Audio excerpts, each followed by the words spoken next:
நேற்று இரவு சுமார் 10 மணி அளவில் 650 பக்கங்கள் கொண்ட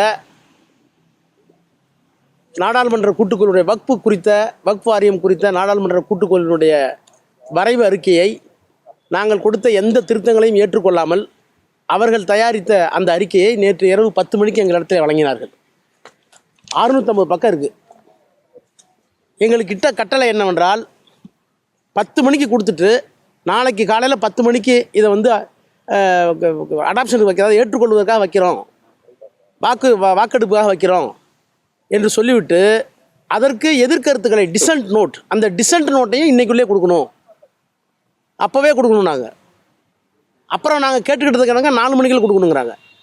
இரவு 10 மணிக்கு கடந்த 7-8 மாதங்களாக நடந்த நிகழ்வுகளை, பெறப்பட்ட சாட்சியங்களை எல்லாம் நாங்கள் மனதிலே வைத்து எங்கள் கையில் இருக்கிற பழைய ஆவணங்கள் எல்லாம் எடுத்து சட்டப்பூர்வமாக சிந்தித்து இவ்வளவு பெரிய ஒரு அறிக்கையை படித்துவிட்டு எங்களுடைய எதிர்கருத்தை மறுப்புரையை டிசன்ட் நோட் என்று சொல்லுகின்ற மறுப்புரையை தருவது என்பது ஹியூமன்லி நாட் பாசிபிள், ஒரு சராசரி மனிதருக்கு இயலாத ஒன்று.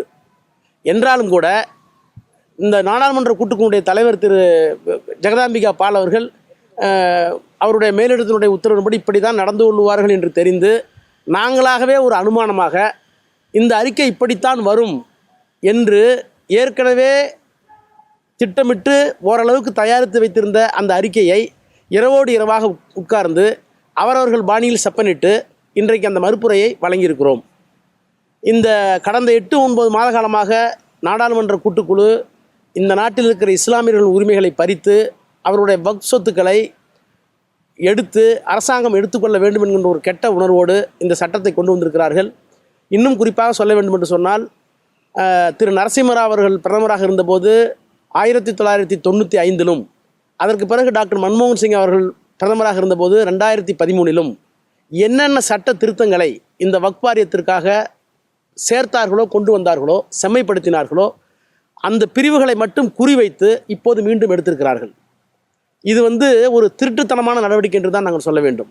1995 என்னென்ன சரத்துக்களை எல்லாம் செம்மைப்படுத்துவதற்காக நாடாளுமன்றத்தில் முறையாக விவாதித்து சேர்த்தார்களோ அந்த சரத்துக்களையும் அந்த பிரிவுகளையும் அதற்கு பிறகு இன்னும் குறை இருக்கிறது என்று சொல்லி இஸ்லாமியர்களுடைய உரிமையை பாதுகாக்க வேண்டும் என்பதற்காக 2013 மன்மோகன் சிங் தலைமையில் இருந்த அரசாங்கம் இன்னும் செம்மைப்படுத்தினார்கள் சில பிரிவுகளை சேர்த்து. அந்த பிரிவுகளை இப்போது திருட்டுத்தனமாக எடுத்திருக்கிறார்கள்.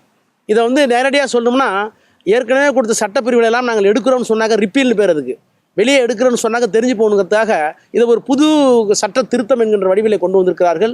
இது வேறு ஒன்றுமல்ல, 95 செம்மைப்படுத்தப்பட்ட 2013 செம்மைப்படுத்தப்பட்ட அனைத்து பிரிவுகளையும் தந்திரமாக திருட்டுத்தனமாக எடுத்துவிட்டு மீண்டும் இந்த சட்டத்தை 1954 என்ன சட்டம் இருந்ததோ அங்கே கொண்டு போகிறார்கள். இது இந்த சட்டத்தின் வாயிலாக 40-50% இருக்கின்ற வக்ஃப் வாரிய சொத்துக்கள் அரசாங்கத்திற்கு போய்விடக்கூடிய அபாயம் இருக்கிறது. அதே போல் எந்தெந்த வழக்குகள், எந்தெந்த சொத்துக்கள் எல்லாம் கோர்ட்டினுடைய நீதிமன்ற நடவடிக்கையில் இருக்கிறதோ அவைகளுக்கெல்லாம் புது சட்டம் பொருந்தும், இந்த சட்டம் பொருந்தும். அதையும் நீங்கள் பார்த்தால் இன்னொரு 10% சொத்துக்கள் வக்ஃப் வாரியத்தில் இருக்காது. எனவே பெரும்பான்மையான சொத்துக்கள் டெல்லியிலோ உத்தரப்பிரதேசிலோ பெரிய பெரிய நகரங்களில் இருக்கின்ற பல கோடி ரூபாய், பல லட்சம் கோடி ரூபாய் பெருமானம் உள்ள சொத்துக்களை அரசுடைமையாக்குவதற்கு ஒரு திருட்டுத்தனமான சட்டத்தை நாடாளுமன்றத்தை பயன்படுத்தி இங்கே கொண்டு வந்திருக்கிறார்கள் என்பதை இன்றைக்கி நாங்கள் மீண்டும் பதிவு வைத்திருக்கிறோம். எங்களுடைய மறுப்பு அறிக்கையிலும் அதை கொடுத்திருக்கிறோம். நாடாளுமன்றத்தில் இது தாக்கல் செய்யப்பட்டு நிறைவேற்ற போகிறாங்க, அப்போ என்ன செய்யணும்? அப்போ என்ன பண்ண, இதே தான் எண்ணிக்கை கணக்கு தான். இன்றைக்கி 16-11, அவங்க 16, எதிர்கட்சிகள் 11 கை தூக்க சொன்னாங்க, பாஸ் பண்ணிட்டாங்க. இதே மாதிரி தான் அங்கேயும் நடக்கும். இப்போ இன்றைக்கு எதிர்கட்சி உறுப்பினர்கள் எல்லாரும் சேர்ந்து இந்த கூட்டத்துக்கு முன்னாடியும் பின்னாடியும் ஒரு செஷன்ஸ், ஒரு கூட்டம் போட்டு என்ன பண்ணோம்னாக்க, நம்ம செய்திருக்கின்ற தரவுகள் ஏற்கனவே நாடாளுமன்றத்தில் இந்த சட்டங்கள் நிறைவேற்றுகிற போது வந்த விவாதங்கள் இவற்றையெல்லாம் சேகரித்து நாடு முழுக்க நாங்கள் சென்ற போது அந்தந்த வக்ஃப் வாரியங்கள், அந்தந்த அரசாங்கங்கள் கொடுத்த எல்லா கருத்துக்களையும் இவர்கள் புறந்தள்ளி விட்டார்கள். இவற்றையெல்லாம் செம்மைப்படுத்தி உச்சநீதிமன்றத்தில் வழக்கு வருகிற போது கட்டாயமாக வழக்கு போடுவோம். இப்படி வழக்கு வருகிற போது இந்த தரவுகளை எல்லாம் கொண்டு போய் கொடுப்பதற்காகத்தான் நாங்கள் இந்த முயற்சிகளை மேற்கொண்டு அவையெல்லாம் இந்த நடவடிக்கையிலே இருக்க வேண்டும். ஒருவேளை உச்சநீதிமன்றத்தில் நாளைக்கு வழக்கு வருகிற போது இதை நாடாளுமன்றத்தில் நீங்கள் கேட்டீர்களா, நேரடியாக நீதிமன்றத்திற்கு ஏன் வந்தீர்கள் என்று கேட்கக்கூடும். அதற்காகத்தான் இப்போதே திட்டமிட்டு எங்களுடைய திராவிட முன்னேற்ற கழகத்தினுடைய தலைவர் மாண்புமிகு முதலமைச்சர் அவர்கள் சிறுபான்மை மக்களுடைய உரிமையை பாதுகாப்பதில் எவ்வளவு கவனமாக இருக்க வேண்டுமோ அவ்வளவு கவனமாக இருக்க வேண்டும் என்று ஒவ்வொரு முறையும் கூட்டம் முடிந்ததற்கு எங்களிடத்தில் ஆய்வு செய்கிறார்கள். எனவே சிறுபான்மை மக்களுடைய நலனை பாதுகாப்பதில் திராவிட முன்னேற்ற கழகம் தோற்றுவிக்கப்பட்ட காலத்திலிருந்து ஒரு உறுதியான தோழனாக நண்பனாக இருந்து கொண்டிருக்கிறது. எனவே அந்த விதத்தில் எங்களுடைய செயல்பாடுகள் அனைத்தும் நாடாளுமன்றத்தை தோற்று போய்விட்டாலும் எங்களுடைய தலைவருடைய முதலமைச்சருடைய அறிவுரையை பெற்று உச்சநீதிமன்றத்தில் இந்த வழக்கை வெற்றி பெறுவதற்கு, இந்த சட்டத்தை ரத்து செய்வதற்கு என்னென்ன ஆக்கப்பூர்வமான முன்னெடுப்புகள் செய்ய வேண்டுமோ அந்த முன்னெடுப்புகளை நாங்கள் செய்திருக்கிறோம். நாடாளுமன்றத்துல ஒரு மசோதா தாக்கல் செய்யப்பட்டால் அது மெஜாரிட்டி இருக்கணும், அது பாஸ் பண்ணணும். ஆமா, அதே மாதிரி தான் ஆய்வு செய்வதற்கு தான் இந்த ஜேபிசி குழு அப்படிங்கிறது ஏற்படுத்தப்பட்டது. அதுல எதிர்க்கட்சி உறுப்பினர்களும் நிறைய பேர்கள் இருக்கிறாங்க. ஒருமித்த கருத்து ஏற்படல.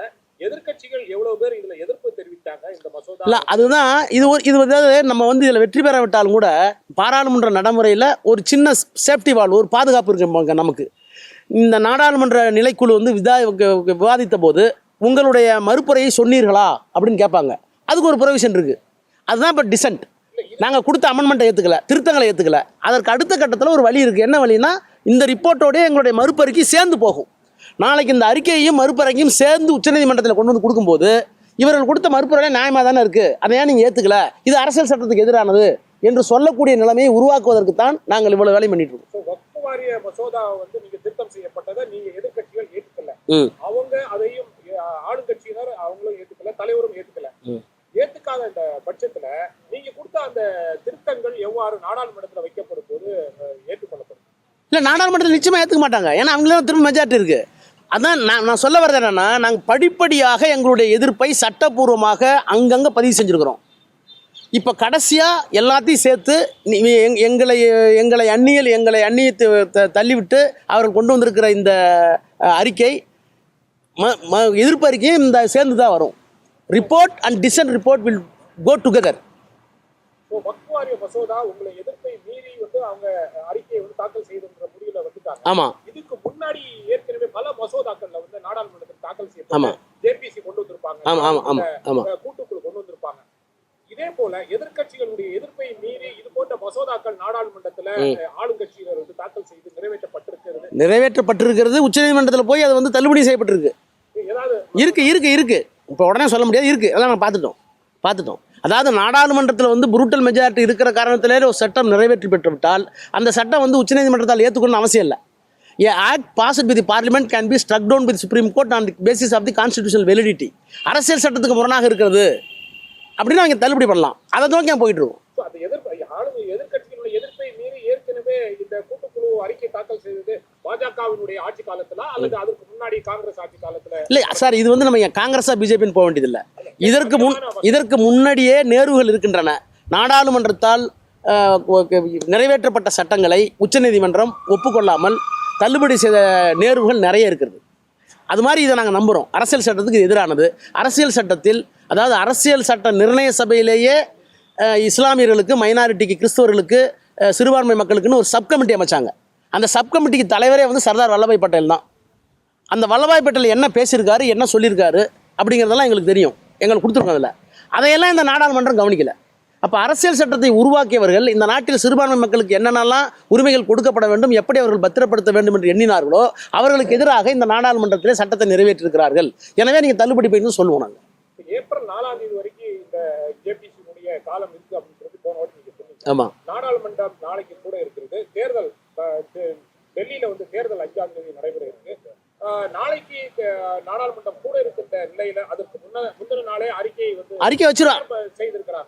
நாளைக்கு குடியரசுத் தலைவர் உரையில இந்த மசோதா தொடர்பாக இருக்குமா அல்லது அதாவது குடியரசுத் தலைவர் உரையிலேயே இது இடம்பெற்றால் கூட ஆச்சரியப்படுவதற்கு இல்லை. ஏன்னா குடியரசுத் தலைவர் உரையில் இடம்பெற வேண்டிய செய்தி இது அல்ல.